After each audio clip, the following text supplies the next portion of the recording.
ನಮಸ್ತೆ. ಇವತ್ತೊಂದು ವಿಶೇಷವಾದಂಥ ವಿಡಿಯೋ ಮಾಡತ್ತೀನಿ. ಭಾಳ ದಿನ ಆಯ್ತು ವಿಡಿಯೋ ಹಾಕಿಲ್ಲ ಯೂಟ್ಯೂಬ್ದಾಗ. ಏನಂತಂದ್ರೆ ಒಂದು ಎರಡು ಮೂರು ದಿನ ಆಯಿತು.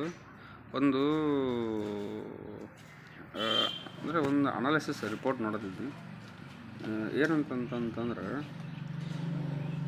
ಇವು ಇದನ್ರಿ ಇದು 1945 ಒಳಗಡೆ ಇದು ಸುಭಾಷ್ ಚಂದ್ರ ಬೋಸ್ದು ಇದನ್ನಾಗುತ್ತಲ್ಲ, ಇದು ಡೆತ್ ಆಗುತ್ತೆ ಈ ಪ್ಲೇನ್ ಕ್ರ್ಯಾಶ್ ಒಳಗಡೆ ಅಂತ ಹೇಳ್ತಾರೆ. ಪ್ಲೇನ್ ಕ್ರ್ಯಾಶ್ ಒಳಗಡೆ ಏನು ಸುಭಾಷ್ ಚಂದ್ರ ಬೋಸ್ ಡೆತ್ ಆಗಿದೆ ಅಂತ ಹೇಳ್ತಾರಲ್ಲ, ಅದ್ರ ಬಗ್ಗೆ ಕೆಲವೊಂದಿಷ್ಟು ಎಷ್ಟೋ ಇನ್ವೆಸ್ಟಿಗೇಷನ್ ರಿಪೋರ್ಟ್ಸ್ ಕೊಟ್ಟಾರೆ. ಎಲ್ಲ ರಿಪೋರ್ಟ್ದಾಗ ಏನು ಹೇಳ್ತಾರೆ ಅಂತಂದರೆ,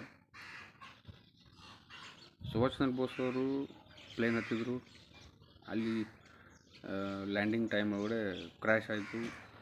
ಆಮೇಲೆ ಅವ್ರು ಅಂದ್ರೆ ಐ ವಿಟ್ನೆಸ್ ಅಂದರೆ ಪೂರ್ತಿ ಹಿಂಗೆ ಕಣ್ಣಲ್ಲಿ ನೋಡಿದವ್ರದ್ದು ರಿಪೋರ್ಟ್ ಹೇಳ್ತಾರೆ, ಅಂದ್ರೆ ಹೇಳಿಕೆ ತೊಗೊಂಡಿರೋದು ಅಂತ ಇದನ್ನು ಹೇಳ್ತಾರೆ.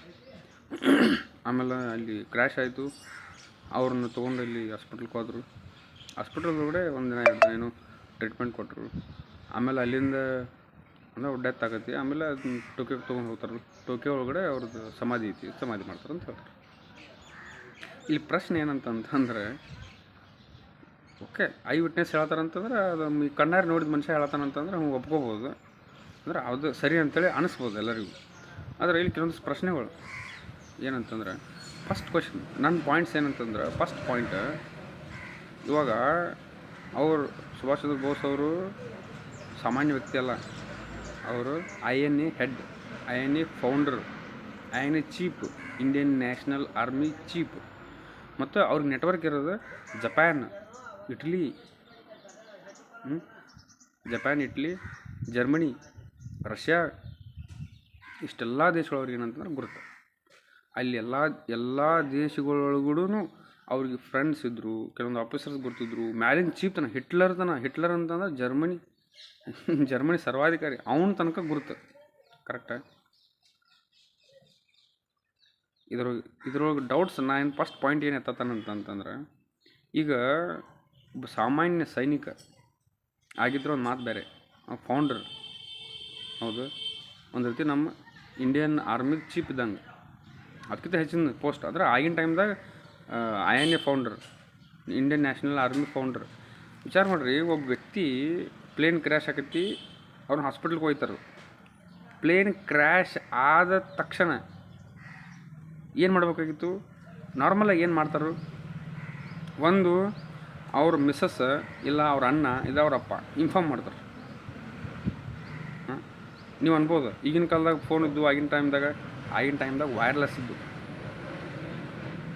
ಸುಭಾಷ್ ಚಂದ್ರ ಬೋಸ್ ಸ್ವತಃ ಈ ಇದನ್ನು ಬರುತ್ತಲ್ಲ, ಈಗ ಇದು ರೇಡಿಯೋ ಸ್ಟೇಷನ್ಸ್ ಅದ್ರೊಳಗಡೆ ಭಾಷಣ ಮಾಡ್ತಿದ್ರು ಮೊದಲು. ಅಂದ್ರೆ ಅಟ್ ಎ ಟೈಮ್ ಇಡೀ ವರ್ಲ್ಡ್ ಒಳಗಡೆ ಅವ್ರದ್ದು ಏನೇನು ಎಲ್ಲೆಲ್ಲಿ ಇದನ್ನ ಇದ್ದಿಲ್ಲ ಅಲ್ಲೆಲ್ಲ ಚೊಕ್ಕ ಇಲ್ಲಿ ಕುಂತ ಇನ್ಸ್ಟ್ರಕ್ಷನ್ ಕೊಡ್ತಿದ್ರು, ಭಾಷಣ ಮಾಡ್ತಿದ್ರು, ಹೇಳ್ತಿದ್ರು. ಹೌದು, ಆನ್ ಸ್ಪಾಟ್. ಅಂಥದ್ರೊಳಗಡೆ ಕ್ರ್ಯಾಶ್ ಆದ ತಕ್ಷಣ ಅವರ ರಿಪೋರ್ಟ್ ಯಾರ್ಯಾರಿಗೆ ಮಾಡ್ಬೋದಾಗಿತ್ತು? ಒಂದು ಅವ್ರ ಅಣ್ಣಾಗ ಮಾಡ್ಬೇಕಾಗಿತ್ತು. ಅವ್ರ ಅಣ್ಣ ಇದ್ದರು, ಅಗದಿ ಯಂಗ್ ಏಜ್ದವ್ರಲ್ಲ, ಅವ್ರ ಅಣ್ಣ ಇದ್ದರು, ಮತ್ತು ಅವ್ರ ಮಿಸ್ಸಸ್ ಇದ್ದರು ಜರ್ಮನಿ ಒಳಗಡೆ. ಕ್ರ್ಯಾಶ್ ಆದ ತಕ್ಷಣ ರಿಪೋರ್ಟ್ ಮಾಡ್ಬೇಕಾಗಿತ್ತು. ಒಂದು ರಿಪೋರ್ಟ್ ಮಾಡಿ ಅವ್ರನ್ನ ಕರ್ಸ್ಕೋಬೇಕಾಗಿತ್ತು. ಹೌದು, ರಿಪೋರ್ಟ್ ಮಾಡಿ ಕರ್ಸ್ಕೋಬೇಕಾಗಿತ್ತು, ಮಸ್ಟ್ ಆ್ಯಂಡ್ ಶುಡ್. ಯಾಕಂದ್ರೆ ಸಾಮಾನ್ಯ ವ್ಯಕ್ತಿ ಅಲ್ಲ, ಅದೇನಪ್ಪ ನಾರ್ಮಲ್ ಸೈನಿಕ ಎಲ್ಲೋ ಒಂದು ತಮೇಲಿ ದಫನ್ ಮಾಡಿ ಹೋಗ್ತೀವಿ, ಎಲ್ಲೋ ಒಂದು ತಮೇಲಿ ಮಣ್ಣಾಗ ಮುಚ್ಚಿ ಹೋಗ್ತೀವಿ ಅನ್ನೋಕೆ ಅಲ್ಲ.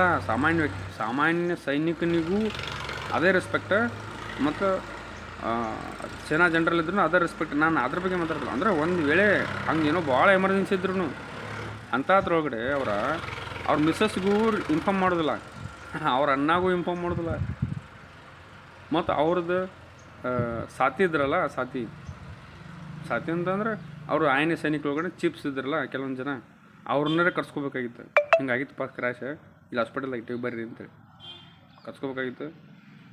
ಆಯ್ತು, ಕರ್ಸ್ಕೊಲಿಲ್ಲ, ತಿರ್ಕೊಂಡ ತಕ್ಷಣ ಟೋಕಿಯೋಕ್ಕೆ ಯಾಕೆ ತೊಗೊಂಡು ಹೋಗ್ಬೇಕಾಗಿತ್ತು? ಅವರು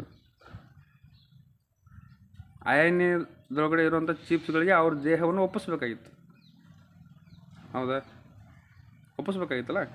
ಅವ್ರನ್ನ ಇದ್ರು ಅವ್ರನ್ನ ಕರೆದು ಅವ್ರನ್ನ ಒಪ್ಪಿಸ್ಬೇಕಾಗಿತ್ತು. ಆ ದೇಹ ಒಪ್ಪಿಸ್ಬೇಕು ಬೇಡ ಹೋಗಲಿ. ಇದು ಇಂಡಿಯಾ ಒಳಗಡೆ ಇದ್ದರು, ಇಂಡಿಯನ್ ಒಳಗಡೆ ಬ್ರಿಟಿಷ್ ಗೌರ್ಮೆಂಟ್ ಇತ್ತು, ಓಕೆ.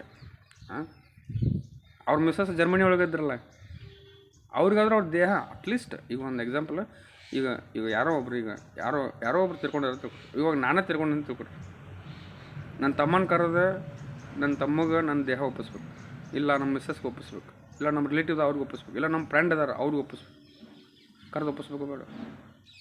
ದೇಹ ಅದು ಒಪ್ಪಿಸೋದಿಲ್ಲ, ಅವ್ರು ತೊಗೊಂಡು ಟೋಕಿಯೋಗೆ ಹೋಗ್ತಾರೆ ಅಂತೇಳಿ. ಇದು ಅಂದ್ರೆ ಇಲ್ಲ, ಈಗ ನಾನು ನಗಾತೀನಿ ಯಾಕಂತಂದ್ರೆ ಇದು ಹೆಂಗಂತಂದ್ರೆ ಇದು ಒಂದು ರೀತಿ ಸುಭಾಷ್ ಚಂದ್ರ ಬೋಸ್ ಅವರು ಎಂಥವ್ರು ಇದ್ರು ಅಂತಂತಂದ್ರೆ ಎಂಥ ಇಂಟೆಲಿಜೆನ್ಸಿ ಕೆಲವೊಂದು ದೇಶಗಳದ್ದು ಇದಾವಲ್ಲ, ಅಗ್ದಿ ಸ್ಟ್ರಾಂಗ್ ಇಂಟೆಲಿಜೆನ್ಸ್ ಹೇಳ್ತಾರಲ್ಲ, ಅವ್ರಿಗೆ ಸ್ವಲ್ಪ ದಿಕ್ಕು ತಪ್ಪಿಸ್ತಿದ್ರು ಅವ್ರು. ಹಂಗೆ ಅವರು ದಿಕ್ಕು ತಪ್ಪಿಸಿದಾರೆ ಇವ್ರು ಎಲ್ಲರದು. ಅರ್ಧ ಇದು ಕ್ರಿಯೇಟ್ ಮಾಡ್ಯಾರ ಹತ್ತಿರ ಆ ಥರ. ಅವ್ರು ಅಂಡರ್ಗ್ರೌಂಡ್ ಆಗ್ಯಾರ. ಅವ್ರು ಅಂಡರ್ಗ್ರೌಂಡ್ ಆಗೋದಕ್ಕಾಗಿ ಇದೆಲ್ಲನೂ ಏನು ಮಾಡ್ತಾರೆ ಅಂತಂದ್ರೆ ಈ ಥರ ತಯಾರು ಮಾಡ್ತಾರೆ. ಆದರೆ ಅವ್ರು ಏನೇ ಮಾಡಿದ್ರು, ಯಾವುದೇ ವ್ಯಕ್ತಿ ಏನೋ ಪ್ಲ್ಯಾನ್ ಮಾಡಿ ಕಿಶನ್ ಏನೋ ಮಾಡಿದ್ರು ಕೆಲವೊಂದಿಷ್ಟು ಅದರೊಳಗಡೆ ಮಿಸ್ಟೇಕ್ಸ್ ಇರ್ತೈತಿ ಅಂತ ಯಾಕೆ ಹೇಳ್ತಾರೆ ಅಂತಂದ್ರೆ, ಅವರೆಲ್ಲ ಮಾಡಿದ್ದು ಬರೋಬ್ಬರಿ. ಅವ್ರು ಅಂಡರ್ಗ್ರೌಂಡ್ ಆಗೋದಕ್ಕೆ ಇದೊಂದು ಸುಮ್ಮನೆ ನಾಟಕ ಮಾಡಿದ್ದು ಬರೋಬ್ಬರಿ, ಅವ್ರು ತಿರ್ಕೊಂಡಾರಪ್ಪ ಅಂತಂದು. ಸ್ವತಃ ಅವರು ಮಾಡಿರೋದು ಪ್ಲ್ಯಾನ್ ಅದು ಅಂಡರ್ಗ್ರೌಂಡ್ ಆಗ್ಬೇಕಂತ ಬರೋಬ್ಬರಿ. ಆದ್ರೆ ಇದು ಈಗ ಈಸಿಲಿ ಐಡೆಂಟಿಫೈ ಆಗುವಂಥ ವಿಷಯಗಳಂತಂತಂದ್ರೆ, ಈಗ ಅವ್ರದ್ದು ದೇಹನೂ ಕೊಡೋದಿಲ್ಲ ಅವ್ರ ಅಣ್ಣಗಳಿಗೆ, ಅವ್ರ ಮಿಸ್ಸಸ್ಗೆ. ಮತ್ತು ಅದು ಅವ್ರು ಕ್ರ್ಯಾಶ್ ಆದ ಕೂಡಲೇ ಇನ್ಫಾರ್ಮ್ ಮಾಡ್ಬೇಕಾದ್ರೆ ಇನ್ಫಾರ್ಮ್ ಮಾಡೋದಿಲ್ಲ. ಐನಿಗೆ ಚಿಪ್ಸ್ ಇದ್ರೆ ಅವ್ರಿಗೆ ಒಪ್ಪಿಸ್ಬೇಕಾಗಿದ್ದ ದೇಹ ಅವ್ರಿಗೂ ಕೊಡೋದಿಲ್ಲ. ಬಂಗಾಳದೊಳಗಡೆ ಅವ್ರದ್ದು ಭಾಳ ಅಂದ್ರೆ ಪೂರ್ತಿ ಬಂಗಾಳದೊಳಗಡೆ ಎಲ್ಲ ಏನಂತಂತಂದ್ರೆ ಆಗಿನ ಟೈಮ್ದಾಗ ಅವ್ರು ವರ್ಚಸ್ ಭಾಳ ಇತ್ತು. ಯಾಕಂದ್ರೆ ಎಲ್ಲರೂ ಅವ್ರಿಗೆ ದಾನ ಕೊಡ್ತಿದ್ರು. ಸುಭಾಷ್ ಚಂದ್ರ ಬೋಸ್ ಏನು ದಾನ ಕೊಡ್ತಾರಂದ್ರೆ ಏನು ಬೇಕಾದ್ರೆ ಕೊಡ್ತಿದ್ರು ಅವರು. ತಮ್ಮ ಕೈಯಾಗಿರೋ ಬಳಿ, ಕೊಳ್ಳಾಗಿರೋ ಸರ ಎಲ್ಲನೂ ಕೊಡ್ತಿದ್ರು. ಯಾಕಂದ್ರೆ ಆಜಾದ್ ಹಿಂದ್ ಫೌಜ್ಗೆ ಬೇಕಾಗುವಂಥ ಸಾಮಾನುಗಳನ್ನ ಖರೀದಿ ಮಾಡೋದಕ್ಕಾಗಿ ಅದು ದಾನ ಕೊಡ್ತಿದ್ರು. ಅವ್ರಿಗೆ ದಾನವಾಗಿ ಕೊಡ್ತಿದ್ರು ಸುಭಾಷ್ ಚಂದ್ರ ಬೋಸ್ ಅವ್ರಿಗೆ. ಅಂದ್ರೆ ಅಷ್ಟು ಪ್ರೀತಿ ಇತ್ತು ಅವ್ರ ಮೇಲೆ. ಅಂತಲೇ ಅವ್ರ ದೇಹ ಇಟ್ಟು ಒಂದು 2 ದಿನ ಎಲ್ಲರಿಗೂ ಮುಖ ತೋರಿಸಿ, ಸುಭಾಷ್ ಚಂದ್ರ ಬೋಸ್ ಅವ್ರದ್ದು ಈಗ ಏನೋ ಕೈಗೆ ಕಾಲಿಗೆ ಪೆಟ್ಟು ಹತ್ತಿರ್ಬೋದು, ಅಥವಾ ಏನೋ ಬರ್ನಿಂಗ್ ಆದದ್ದು ಗಾಯಗಳಿರ್ಬೋದು, ಹಾಸ್ಪಿಟಲ್ದಾಗ ಇಟ್ಟಿದ್ರು ಅಂತಂತಂದ್ರೆ ಪೂರ್ತಿ ಸುಟ್ಟಿಲ್ಲ. ಇದ್ರ ಅರ್ಥ 2 ದಿನ ಅವ್ರು ಹಾಸ್ಪಿಟಲ್ದಾಗ ಇದ್ದಾರೆ ಅಂತಂತೇಳಿ ಹೇಳ್ತಾರೆ ಅವ್ರು. ಅಂತಂತಂದ್ರೆ ಒಮ್ಮಿಂದೊಮ್ಮಿಲೆ ಹೆಂಗೆ ಸಡನ್ ಡೆತ್ ಆಗಿಲ್ಲ, ಹಾಸ್ಪಿಟಲ್ಗೆ ಹೋದು ಇಟ್ಟು ಟ್ರೀಟ್ಮೆಂಟ್ ಕ್ಲಿಯರ್ ಆಗಲಿಲ್ಲ, ತಿರ್ಕೊಂಡ್ರೆ ಹೇಳ್ತಾರೆ ಇವ್ರು ಡೈರೆಕ್ಟಾಗಿ. ಕಣ್ಲೆ ನೋಡಿದ ಮನುಷ್ಯ ಹೇಳ್ತಾನೆ, ಐ ವಿಟ್ನೆಸ್ ಅಂತೇಳಿ ಹೇಳ್ಕೊಳ್ಳುವಂಥ ಮನುಷ್ಯ.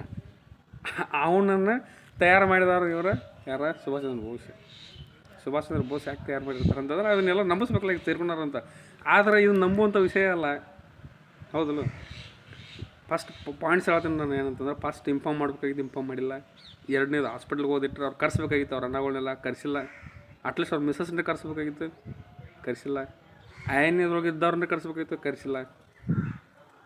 ಒಂದು ರೀತಿ ಕ್ರ್ಯಾಶ್ ಆಯ್ತು, ತೊಗೊಂಡೋದ್ವಿ ಹಾಸ್ಪಿಟಲ್ದಾಗ, ವರ್ಕ್ ಆಗಲಿ, ಇದ್ರ ಟ್ರೀಟ್ಮೆಂಟ್ ಸರಿಯಾಗಲಿಲ್ಲ, ಟ್ರೀಟ್ಮೆಂಟ್ ಅಂದ್ರೆ ಫಲ ಆಗಲಿಲ್ಲ, ಅದಕ್ಕೆ ತಿರ್ಕೊಂಡ್ರು ನಾವು ಟೋಕಿಯೋಗೆ ಹೋದು ಮಣ್ಣು ಮಾಡಿಬಿಟ್ಟು ಅಂತ ಹೇಳ್ತಾರೆ. ಅದು ನಂಬೋ ವಿಷಯ ಅದು.